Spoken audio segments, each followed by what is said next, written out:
Untitled Shot on SKOR North and SKORNorth.com.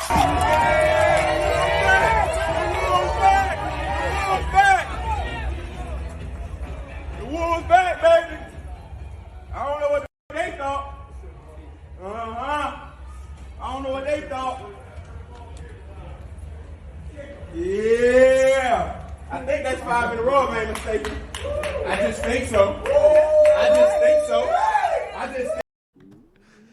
Get the flag. Get the flag, Zolgad. The Wolves are back. We the ones, Jack. We the ones, Jack. Ant Edwards. D'Lo. Bees. Cat. Finchy. We the ones, Jack. Wave the damn flag.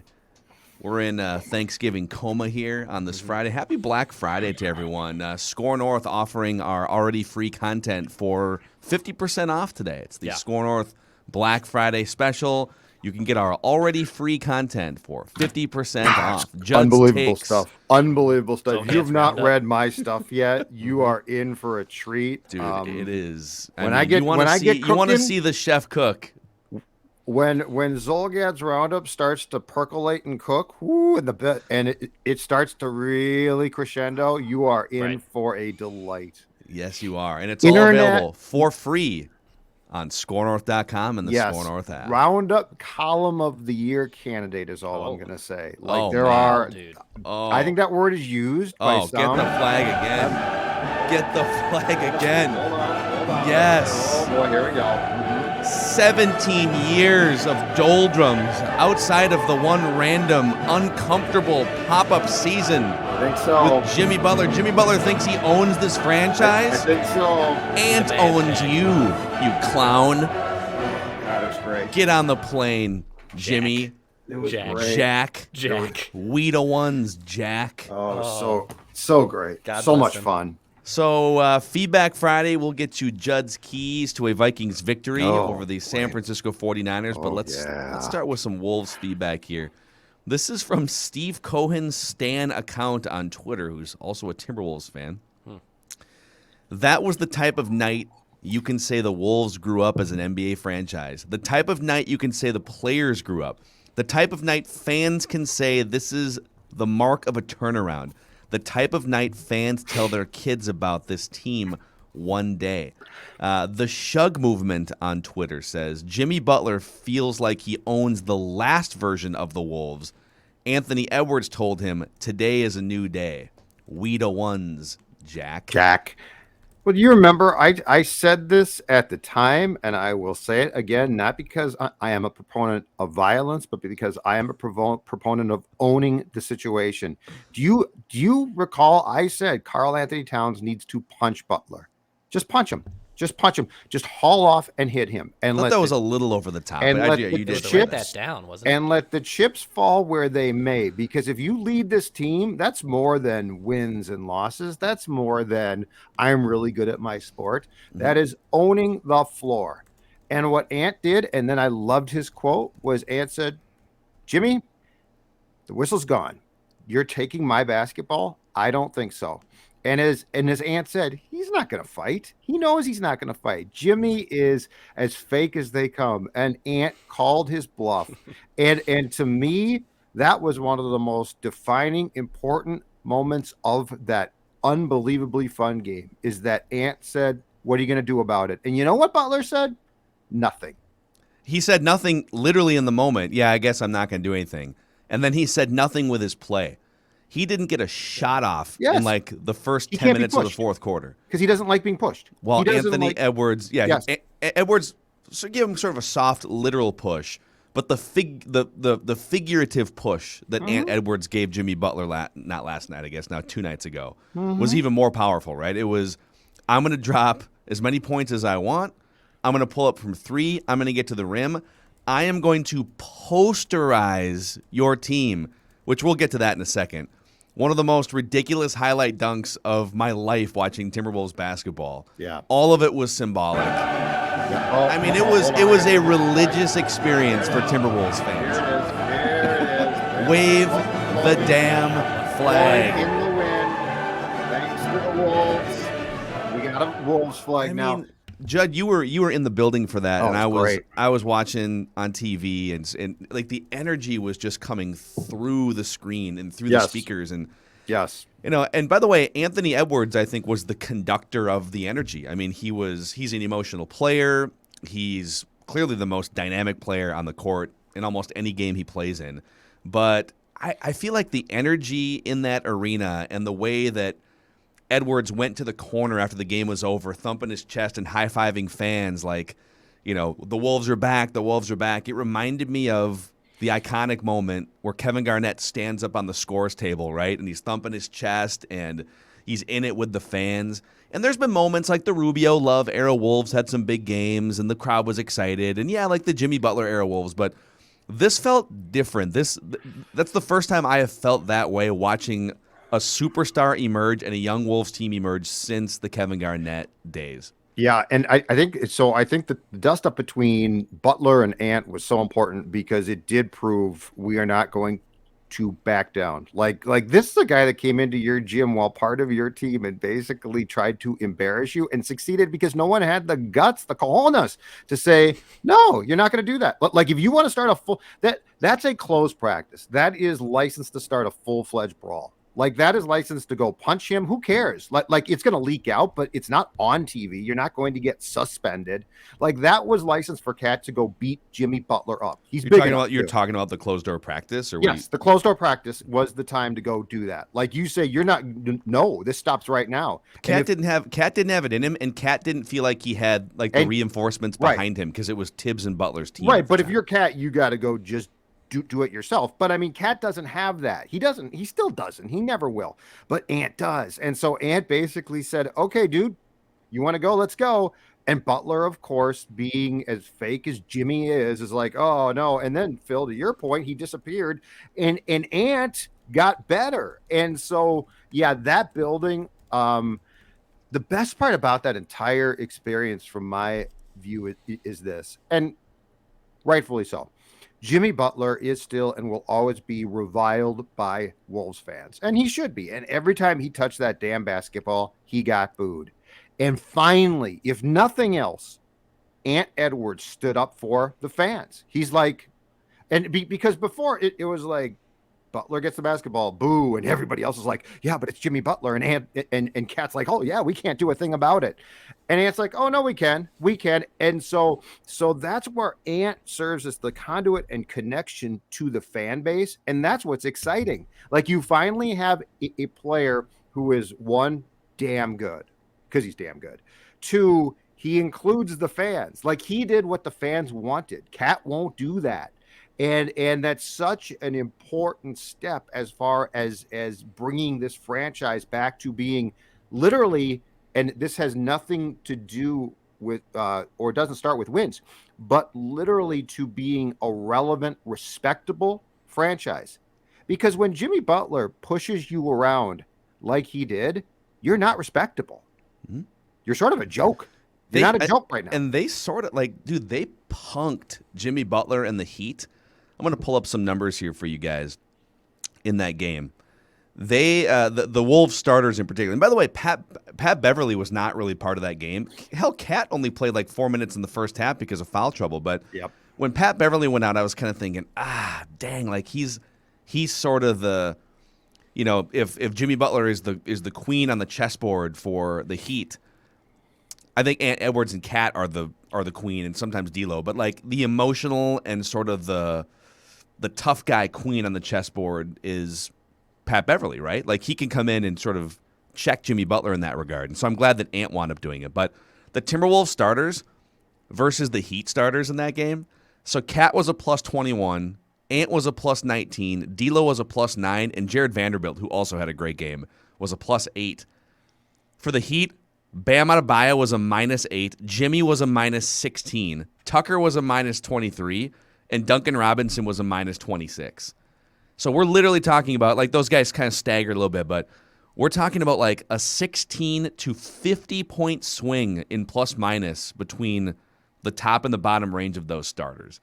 They absolutely took it to the Heat in the best way possible. I'm glad it wasn't like a brawl or anything. They just took it to them with basketball. They just played better basketball. Even like down Patrick Beverley and Karl-Anthony Towns in the first half to only be down by 8 points at halftime because Jared Vanderbilt's grabbing all the offensive rebounds and the Wolves are finding ways to lock down on defense, right? Like you can say all you want about racking up big, blowout wins against the Pelicans and the Grizzlies and the lowly Spurs, but the way that they've played against the Suns a week ago and then the way that they played against the Heat, those are like two of the top 5 or 6 teams in the NBA. And they look like they belonged in that crowd. Mm-hmm. And I think I'm more encouraged by the Heat win and the Suns loss than anything like a blowout win against the Pelicans could tell you, or a blowout win against the Kings about to fire their coach. Like those 2 games are the ones to look at and say, okay, now the Wolves are turning a corner. Cross-sport convergence too here. The Vikings and Wolves are both doing what they should do now at the exact same time, which is this. Cat played 28-32 Wednesday. And Phil, to your point, 3 quick fouls, came out quickly, didn't play basically the entire first half, and ends with 11 points. That game on Wednesday night against a good team, spoke to basically, I think, and Cat would score more, but the ideal structure, which is this is Ant's team. Like Ant ran that show. Like there was no like, well, it was close. No, it was not close. Ant ran the emotional intensity. He was the emotional touchstone of that game, right? D'Lo played really well, and it seems like in the last 5, 6, 7 games, he has found his role. If he still jacks up some bad shots, but he also is doing far more within what I think is Chris Finch's structure. And so, like, if you take how that game unfolded, how that was played by the Wolves, aside from the fact that I think that you'd probably like Cat at 20 plus points, the structure of that game was really, really ideal. It was great because I love the fact if Ant can be the guy, I love that because he brings intangibles too that I'm sorry, Cat simply can't. That does not mean that Cat can't be great and that Cat won't win games. He will.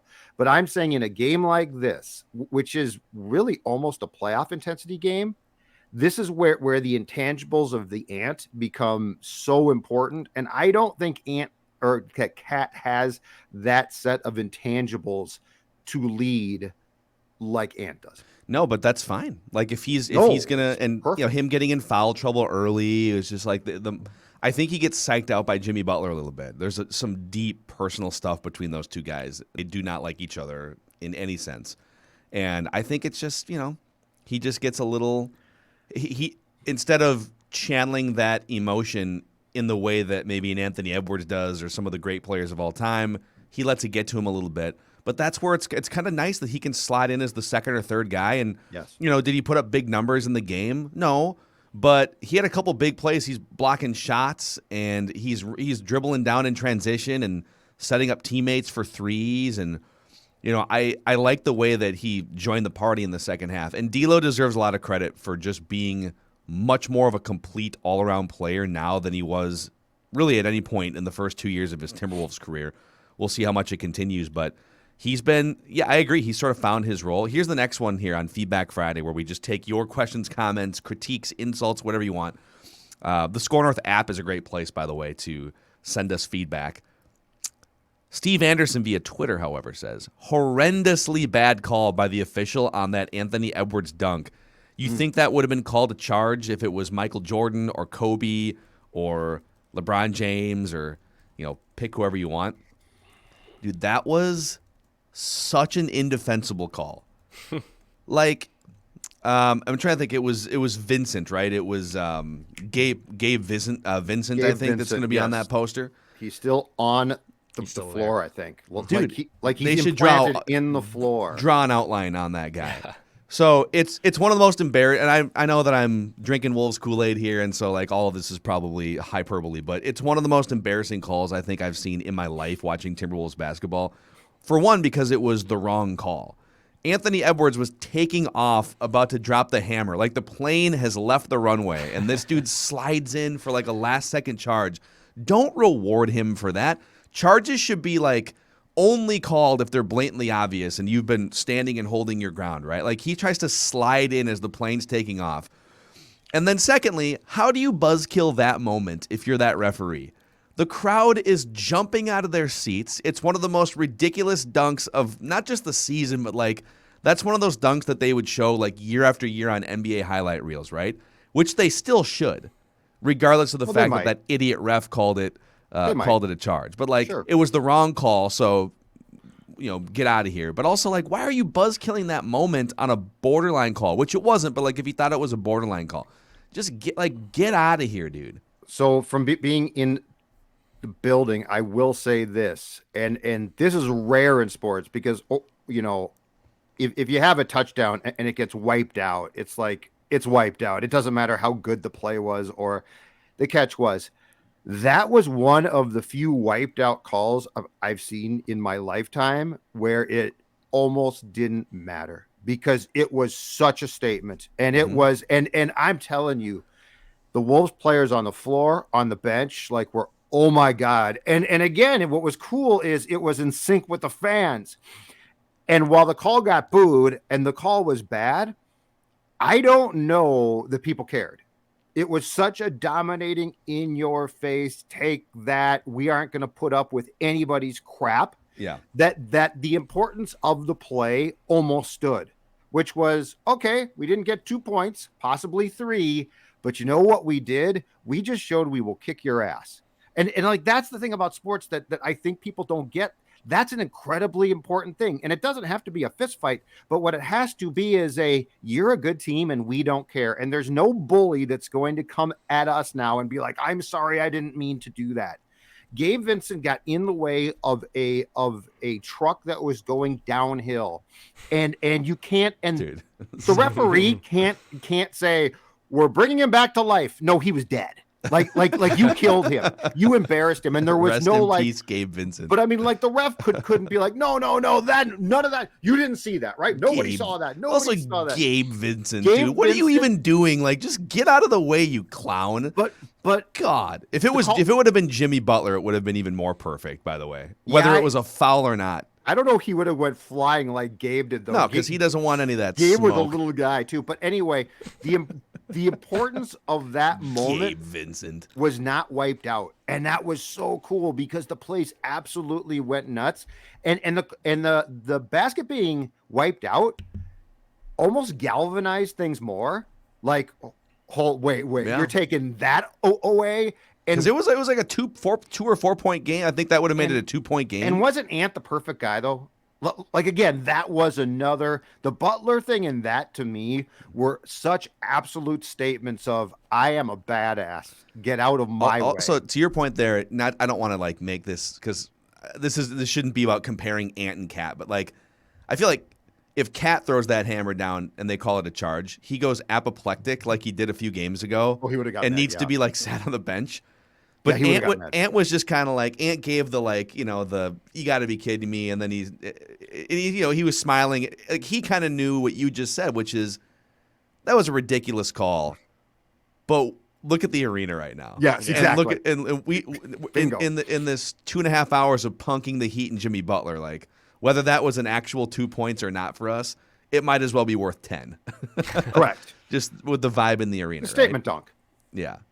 Okay, Bennett via the SKOR North app says, since it was brought up today, must have been listening a few days ago on the show, Karl-Anthony Towns' player efficiency rating average for his career is 24.8, which would put him pretty high on the all-time list. This is pretty amazing, okay? So, Basketball Reference.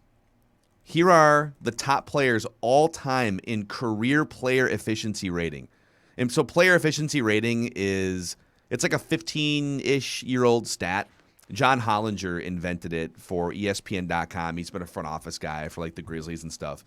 and it includes all of your positive and negative accomplishments, if you will. Your field goals made, your threes, your shooting percentage, turnovers, fouls, like everything that would happen in a game. And then it's also adjusted for like per 100 possessions, etc. So it's just everything that you would do in a game. It's not the perfect all-encompassing stat, but it's one of the ways that you can use one stat to define a player's offense, defense, everything. So Michael Jordan's number 1 all time. LeBron James is number 2. And this kind of validates the stat, right? It's like if your stat spits it out and like John Stockton's the greatest player of all time and Michael Jordan's 50th, then you might want to match your stat with the eye test. But so Michael Jordan's number 1, LeBron James number 2, Anthony Davis is number 3, Shaq is number 4, David Robinson 5, Wilt Chamberlain 6, Bob Pettit from way back in the day 7, Kevin Durant 8, Chris Paul 9, Karl-Anthony Towns 10th. I don't think he's the 10th best player in NBA history, but I think it just shows you how perhaps underrated he is and how skillful he is, which we know, and how efficient he is on the court. Like, he's not a guy – he does rack up some fouls once in a while, but he is not a guy that needs a lot of shots to score a lot of points. He grabs rebounds. You know, he's just a rock-solid player. He doesn't have the killer instinct that some of the other guys on this list do. Correct. But he's wildly talented, and I think this stat is very telling. 10th all-time in player efficiency rating. What do you guys think? I mean, I would say that Cat still isn't taking enough shots. Like, I know he got in the foul trouble early on Wednesday. That delays things and makes things more difficult.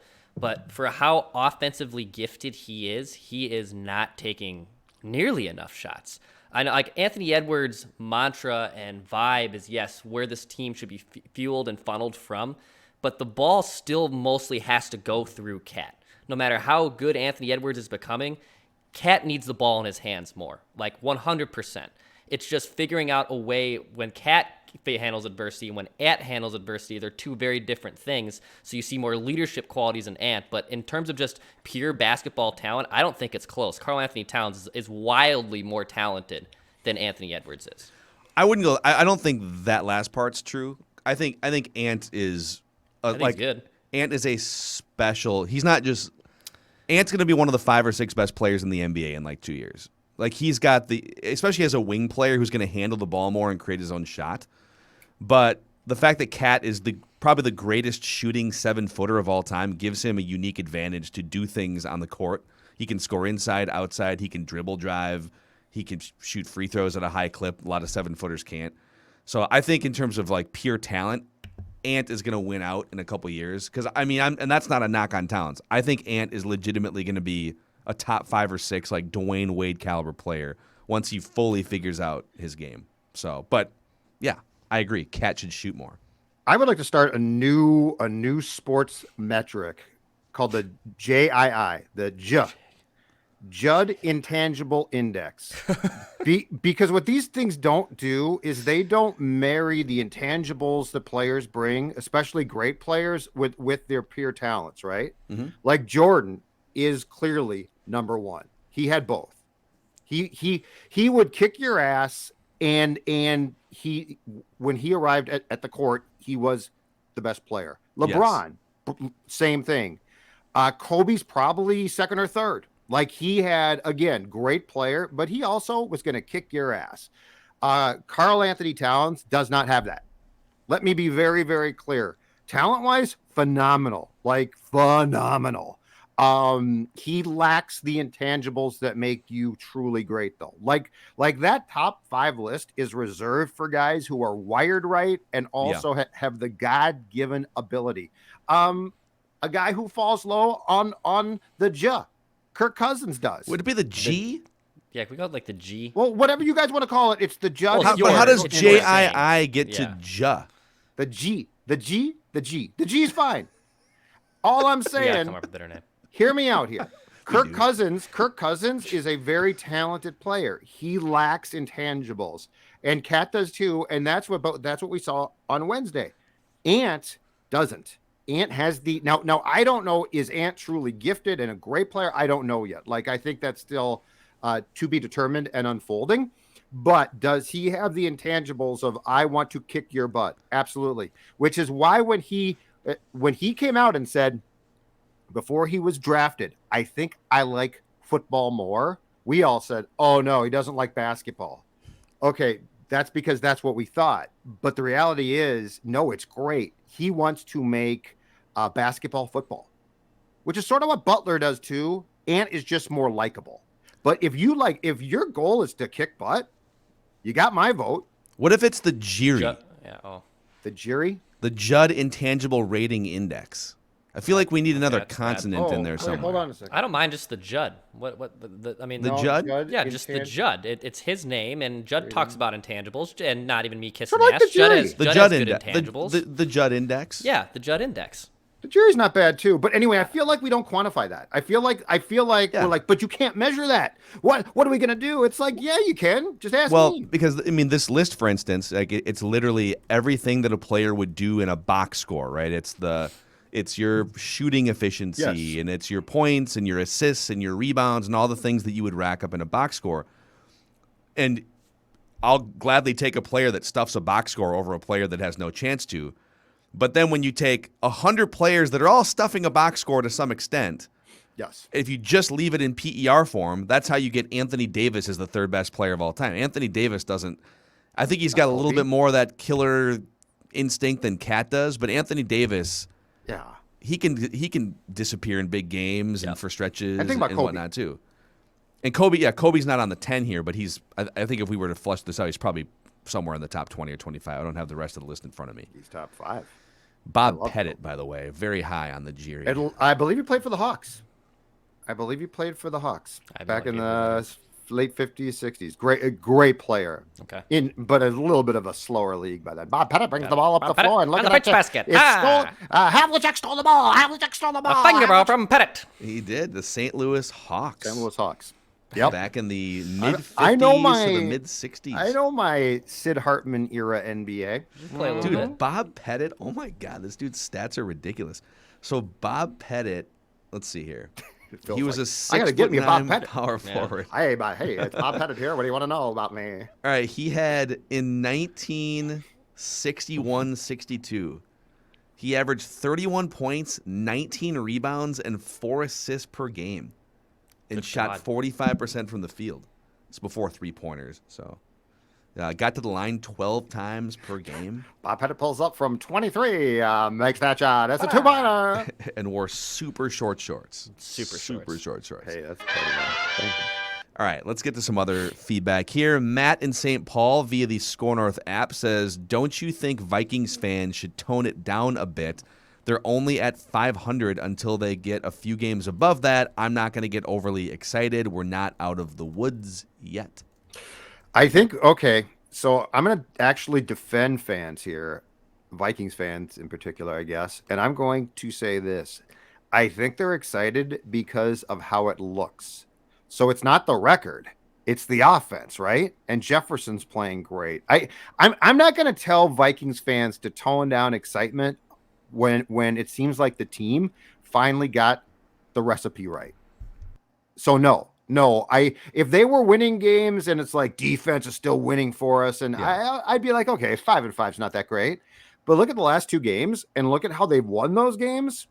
And I don't think it's fair to tell a fan base that is rightfully so excited by what they're seeing to tone it down when what they're seeing is what they've probably clamored for like 2 years now. Yeah, people aren't excited about the record. I think everyone would agree that 5-5 is not the ideal record.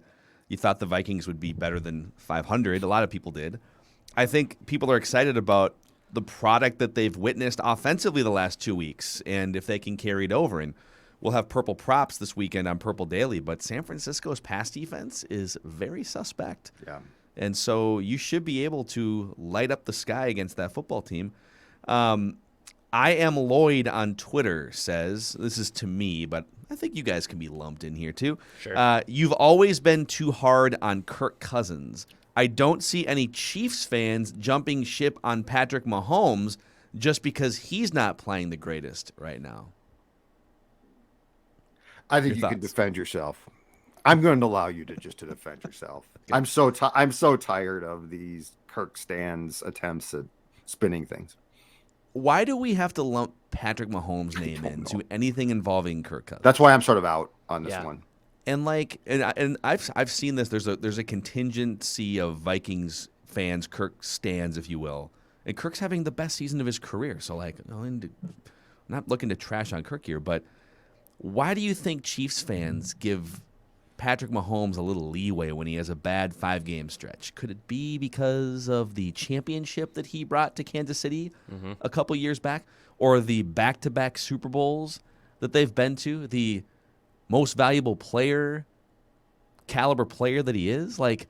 Why are we putting on what planet does, other than their PFF rankings this year, on what planet do we put Kirk Cousins and Patrick Mahomes in the same sentence? You're doing Kirk a disservice by defending him in this way. We're doing a better job defending Kirk as guys who are very skeptical of Kirk's ability to deliver a championship than you, the actual Kirk stan here. I am Lloyd. So stop putting those guys in the same sentence. Yep. Okay. Totally fair. Thanks for that space. I got nothing. Nick H via the SKOR North app says, I would like to thank the three of you, Judd, Dex, Phil, for helping me get through today. My wife and I had to put our cat down today. Oh. It was a much-needed distraction listening to your show, even for just a little while. Thank you. Putting animals down is the worst if you are a pet owner. Yeah. So definitely feel for you, Nick. Yep. Don't be afraid to cry. That's my advice. Yeah. Because, that just sucks. Dude, yesterday we were making, for our Friendsgiving gathering here, our world-famous Italian sausage stuffing that we've now made exactly 2 years in a row. It's our new dish. We've got a dish that we make. That sounds good. We're adults. It's really nice. Good. That sounds awesome. And all I could think about was our little guy Tommy, who died a few months ago. Last year when we made it, he was just trying to help and trying to eat all the poor Tommy. food and stuff. It's makes me sad. Yep. So yeah, we're here. We're here for you, Nick. Robert R via the SKOR North app says, big fan of the show. Great win against the Packers. If you guys could talk to yourselves after the Halloween Cowboys game, what would the conversation be? If the version of you today could speak to the version of you right after they lost to the Cowboys, how would that conversation go? I guarantee that the Halloween night Mackie, Judd, Declan would not believe a word you guys are saying about how great the offense has looked now just 3 or 4 weeks later. That's a point. Yeah, that's 1,000% right. Because I would say now, if I could go back and talk to that post game vent line, Judd, I would say, "Oh my God, they finally did what you've been telling them to do." And that me would be like, "No, they didn't. No way." So yeah, that's 1,000% right. I would not believe back then that a light would finally go off and someone would be threatened with their job. I don't know, but clearly something happened. The only other thing is that Judd would be frustrated because it'd be like, hold on a second. So they finally got it now. It took till now because last time I checked, Justin Jefferson's been on this team for 2 years and he was on this team for the first month plus of 2021. I wonder if future 2-week Declan could go back to the Halloween Declan and say, hey, here's the deal, Dex. You're going to lose to not just the Cowboys. You're going to lose to Cooper Rush. It's going to be a gut punch loss. You're going to lose to a guy who has who's taken 2 snaps in his NFL career and has been a practice squad quarterback for the Cowboys the last 4 years. But you are going to win. It's a guarantee. You're going to win these next 2 games. The offense will start cooking. So don't freak out over Cooper Rush. Because I am still irked that this team lost to Cooper Rush and the Dallas Cowboys. Wasn't it out of a bye too? That was the first game out of the bye, right? And out you should be irked. Bye. But you should freak out because the last 2 games are very frustrating in one sense. What would your record be if you just hadn't been so damn stubborn and obstinate? You would have beat the Browns and you would have beat the Cowboys. Yeah, and that Browns loss now is not a good loss. You'd be 7-3 right now. Correct. Right. So you should be mad. In fact, and you'd be 1 game back of a first round bye. Right. And think about this.